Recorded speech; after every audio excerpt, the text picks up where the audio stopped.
Hello, everyone. Thank you again for coming to the podcast or the video on YouTube, where I am going to talk a little bit about something I'm studying. Yesterday was Palm Sunday. We went to Mass about 6 p.m. in Berlin, New Hampshire at St. Anne's, and it was my first time ever in that. It was actually both our first times ever inside that church. And I forgot my coffee, so forgive me if my voice gets a little hoarse. I usually have some form of water or coffee with me when I'm doing my recordings. But I had this download come, if you will, this message that I decided was important to share with you guys, and I hope that you will take away something from it. If nothing else, you will enjoy my perspective or be curious about my perspective on the betrayal of human beings.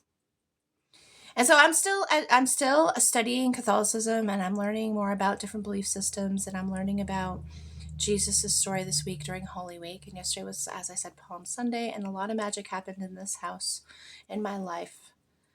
Sunday night, well, I should say Sunday early morning between 2 and 5 a.m., let's say. Maybe between 2 and 4 a.m. Which propelled me on this journey of wanting to know more about Holy Week, which started yesterday. And as I was listening to a video about Holy Week, I was hearing a story, which is, I wasn't raised religious, so some of these stories are very new to me. And it was a story of Jesus being betrayed by his friend for 30 pounds, I think it was, or 30 coins. And he knew he was going to be betrayed, they say, right? Because he was both God and man, I believe. No offense to anyone out there who is more educated. I'm coming at this from a very ignorant mindset.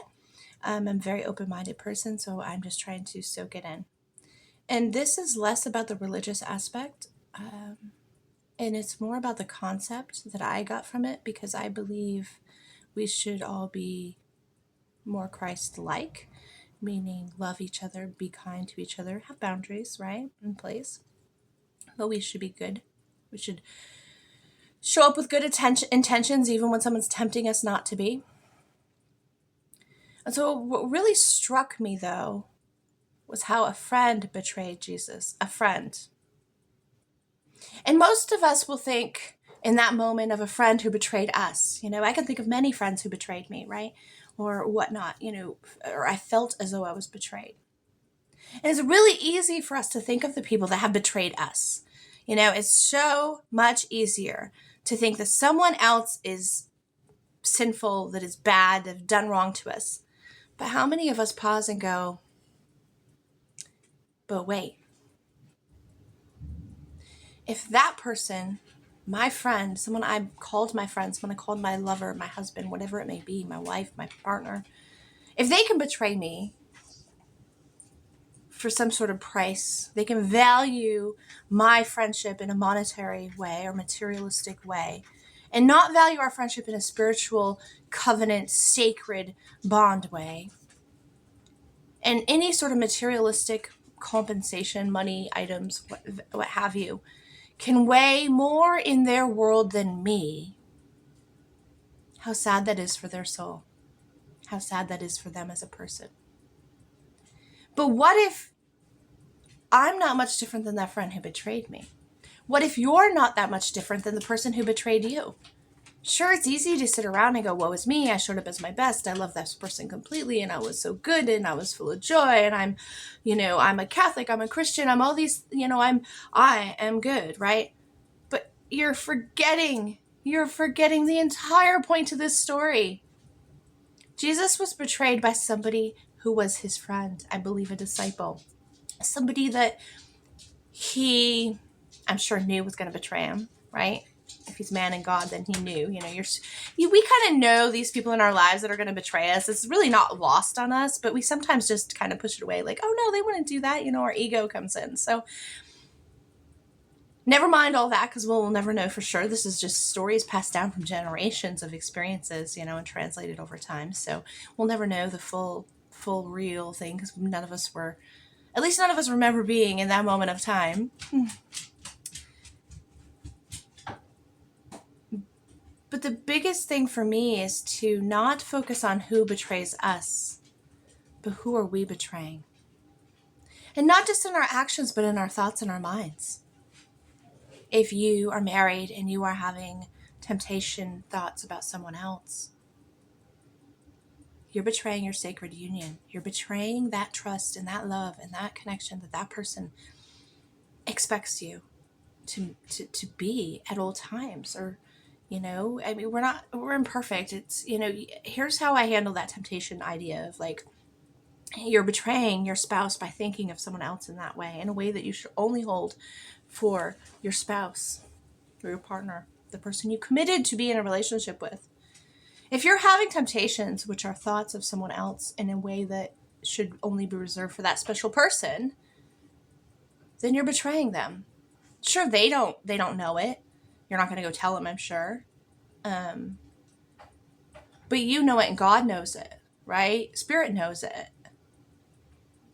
And in essence, you're doing exactly what you can point the fingers at someone else doing. Oh, you betrayed me. You deceived me. You lied to me. You cheated me. You this. You're cheating that person too by having those thoughts in your mind and allowing them to seep in and break your sacred union with someone who you committed to. So I want to ask you today, my friends, and every day going forward, ask not how someone else is betraying you. Focus a little less on that, because you can't change someone else by pointing fingers at them. But what you can do is change someone else by looking inward and asking, how am I showing up in betrayal to someone I love? And how am I showing up in my mind and my heart in a way that is betraying a sacred union I have made, be it with God, be it with your spouse, be it with a really close friend or friend, whatever it is. There are many unions we have in this world, many contracts we've made. And I'll get into contracts and breaking them and unbinding from our past another day. But today, I simply want you to pause and realize that if another human can betray you in this way, then you also are capable of betraying someone in that way. Because we are all human and we aren't all that much different. Sure, what we have for money in our bank account, what we have for items around our home, the type of home we have or type of home we don't have. I've lived in tents. I've been homeless. I get it. I'm not good with finances, messed all that up. The things we have, the things we don't have, the money we have, the money we don't have. We all live in different circumstances and situations, but we're not that much different, you and me, on the inside. We're all human beings, and we love and we hurt and we make poor choices, and sometimes we betray someone in our minds without even thinking about it. Because what you'll say is, well, I didn't do the action. Well, I don't care if you didn't do the action. The whole point is you're having inappropriate thoughts, or you're having tempestuous. There's a word there that I'm missing. I'm not good with words sometimes. You're having a temptation in your mind. You're fantasizing, if you will, about someone else. You are indeed betraying your sacred union. And you think it's okay because nobody knows, but you know. Your spirit knows. God knows, right? Your spirit guide, source knows. And whether you realize it or not, there's some guilt or some shame carried because of that. And if there isn't, then okay, maybe you're a little further from goodness and have a lot more healing to do. As, hey, I'm raising my hand. I've been there. I know my healing journey is going to be forever, and I'm enjoying the process. All of us will have a forever journey. But if you can actually look in the mirror and say, yeah, shoot, poopy. I actually am betraying someone I love in my life, and I need to get right. Now, you don't need to go confess to them and break your marriage or your union, your friendship with them, right? You don't need to lay into them unless you have a really, really close sacred bond, which I've come to realize is very hard to have. I feel blessed that I think I have that now, but it's unique, right? Because we're humans and we get very upset when someone hurts us in the mind, and we'll never be able to forget it. A lot of you won't. You'll hold a grudge. You'll bring it in their face. We are very mean sometimes because we've been in this dark world for so long. So you can go to a therapist, you can talk with a life coach, talk with a friend outside of the relationship maybe. But again, friends betray people. So I don't know. I would just start with, talking to God, journaling something, maybe keep it in a lockbox so no one can touch it. But get it outside of yourself and make a promise to yourself and God that you will do better. And each time you slip into that temptation again of fantasizing about someone who is not meant to be fantasized about, because that is breaking your sacred union with your partner and with God, journal about it again and work through it. And eventually those temptation thoughts will go away, and your relationship with the person who you want a sacred bond with will get stronger. Because through the love, compassion, and grace that you give yourself and ask of God to you, or Jesus to you, however, I'm not religious, I'm just using these words. These words can fit for anybody, even if you're not a Christian. You're still a human, you're still a person, you still have these thoughts. And they do tear away the fabric of any union you have with a person, be it a friend, a husband, a wife, someone you hold dear. So please pause a minute during this Holy Week, whether you're celebrating Holy Week or not, and ask of yourself and of Spirit how you can show up better. That's all I want. Because when each of us show up better, that radiates out from us, and it starts to change people in our circle. Arthur and I are seeing that happen in our lives. We're seeing that our aura around us is starting to impact people that are around us, our children, our friends, people that we know that each of us don't know together. Because every small little glimmer of light and hope and change for the better spreads out into the world, because we are all connected. I wish you much love, much peace, and pause during this Holy Week. And I don't care if you label yourself as religious. I don't care if you label yourself as pagan or Wiccan. I don't care if you label yourself as just a person that's an atheist. I am friends and connected and love. My children are all different in their belief systems. I fully love all humans. And I know we are all, or not a single one of us is without a struggle. Okay?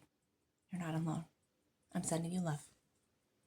Thank you for listening. And if you're on YouTube, thank you for watching today. If you, want to buy me a coffee, buymeacoffee.com/Brandy Tanner. Follow me on Facebook. Let's connect. I share a lot of bird and dog things over there. Brandy, it's facebook.com/Brandy Ellen. And you can always go to nekpress.com to help us. We're doing some book coaching, self-publishing stuff. We have an event coming up talking about publishing your first book. It's a virtual event. So have a look, reach out to me. I absolutely always love talking to people for free, because we are in this together. And if you get better, I get better. And if I get better, you get better. Amen.